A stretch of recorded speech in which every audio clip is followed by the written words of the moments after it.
This recently came to me. It is a mountain banjo, sometimes called a Profitt style banjo, off of Frank Profitt, who I believe was the first to make this type. It is not a newer one, and some of the things that suggest that to me are not just the condition of the wood. This head is not stained, it is just worn that way.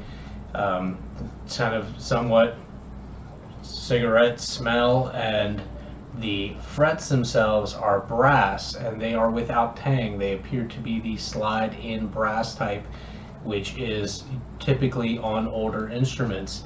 I've never seen a Frank Profitt banjo that had frets, although I'm sure there are some out there. At first I thought the frets may have been added later, but again, because of the just kind of the older nature of them, I think they may be original to the banjo. The funny thing is that, as you can see, the bridge is pretty high up there on the head, and that is because whoever fretted this, I believe, utilized a guitar scale, or maybe that was their only point of reference, because the scale length is actually about 25 inches as opposed to somewhere between 26 and 27, which is more typical for banjo, and that would put the bridge closer to here.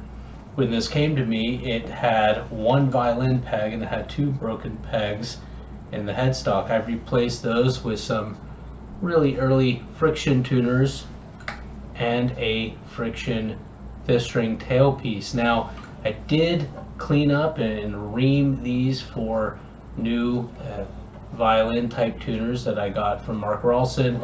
However, I didn't want to ream this out just yet, and I put the frictions on just because I had this working friction fifth string. The tailpiece also came from Mark Ralston. So it's a curious banjo. I'm not exactly sure the age of it. It's got a pretty decorative head there.